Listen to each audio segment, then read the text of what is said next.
A medição da qualidade do ar é feita através de instrumentos e de sensores que medem a quantidade de substâncias que tem na atmosfera.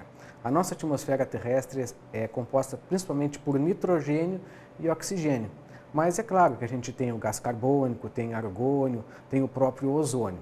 Então, existem sensores e instrumentos que medem a quantidade dessas substâncias que estão em suspensão na atmosfera. Para quê? Para saber se isso está acima ou abaixo do que é recomendado. Dessa forma, a gente sabe se o ar está impuro, né, ou apropriado para não fazer mal para a saúde. A qualidade do ar no estado de São Paulo tem sido muito afetada por vários motivos, né? Um motivo natural é o período do ano que nós estamos, que é ainda a estação do inverno, onde nós temos uma atmosfera para a região sudeste do Brasil muito mais seca. Então o ar é muito mais rarefeito e isso já traz uma qualidade do ar diminuída, certo? Nós temos menos vapor d'água e mais poeira em suspensão. Somado a isso, com esse tempo seco que é natural da região, nós temos as ocorrências de queimadas. Então, toda vez que ocorre uma queimada de grande proporção, essa pluma de queimada, ou seja, a fumaça, ela é lançada na atmosfera, né? E meteorologicamente a gente chama que isso é advectado, ou seja, é transportado de uma região para outra.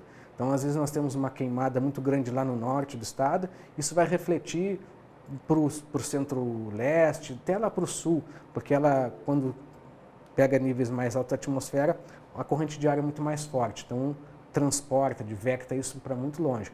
Então, somando todo esse cenário, né, do ar seco, com as queimadas, com mais a poluição natural, o ar, né, no estado de São Paulo fica muito comprometido.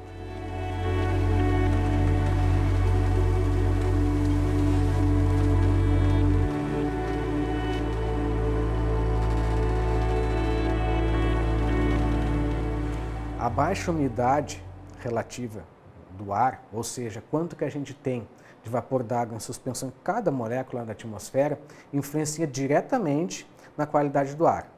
Por quê? Segundo a Associação de Saúde, o indicado, né, de umidade relativa no ar é de 60%. Então, toda vez que a umidade baixa, né, para baixo desses níveis, há uma depreciação na nossa saúde. Então, é muito comum a gente ter valores abaixo de 30%, que é quando a gente já começa a ter um estado de atenção, né, principalmente nessa época. Porém, nos últimos dias nós tivemos valores abaixo de 20% até abaixo de 10%. Né? Então, abaixo de 20% já é estado de alerta, né? E abaixo de 12% de umidade é estado de emergência. Cada uma dessas classificações apontam para algumas medidas, né?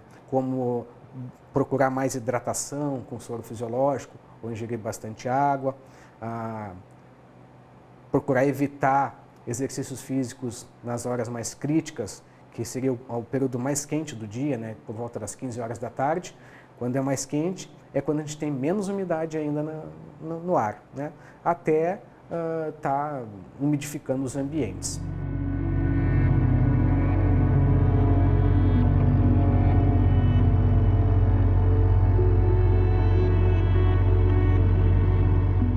Quando o sol está nascendo ou quando ele está se pondo, os raios, né, solares, né, de radiação, eles ficam muito perpendiculares em relação à atmosfera.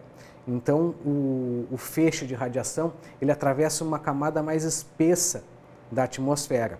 Dependendo do que tem nessa atmosfera, ou seja, se ela está muito mais carregada com poeira, com poeira ou com fumaça de queimada, ou propriamente com poluição, esses raios, né, de radiação do Sol, eles vão ser refratados.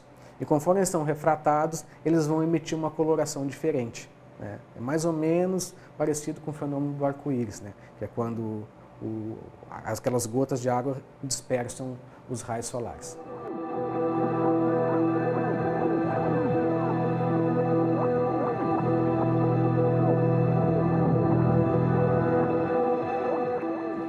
principal fator que colabora para as queimadas é justamente o tempo seco, certo? Porque nós temos um ar mais seco, a vegetação seca, o solo seco, e isso favorece. Porém, a vegetação não pega fogo sozinha. Então é necessário que um primeiro foco seja instalado. A partir daí, aí então a coisa pode tomar outra proporção, né? Porque aquela queimada pequena pode jogar uma pluminha de fogo que vai para outra, e aí aquilo começa a tomar uma proporção muito maior, certo? E em relação à fumaça, né? Então, quando isso pega uma proporção muito grande, a própria atmosfera, com a sua circulação, se encarrega de espalhar isso por várias regiões, né, que acabam sentindo aquele cheiro, ou até mesmo vendo a cinza de queimada, sendo que o foco está bem distante.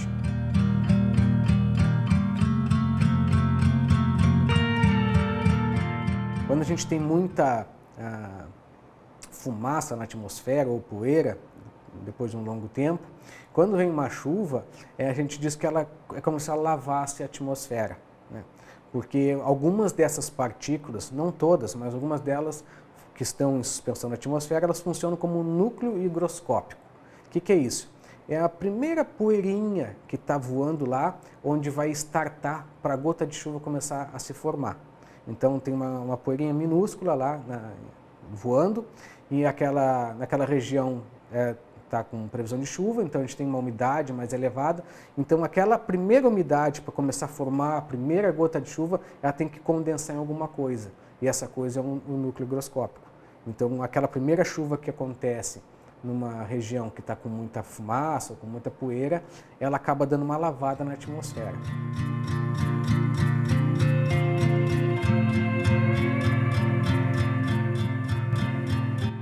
Com a chegada da primavera, a gente tem algumas melhoras, né?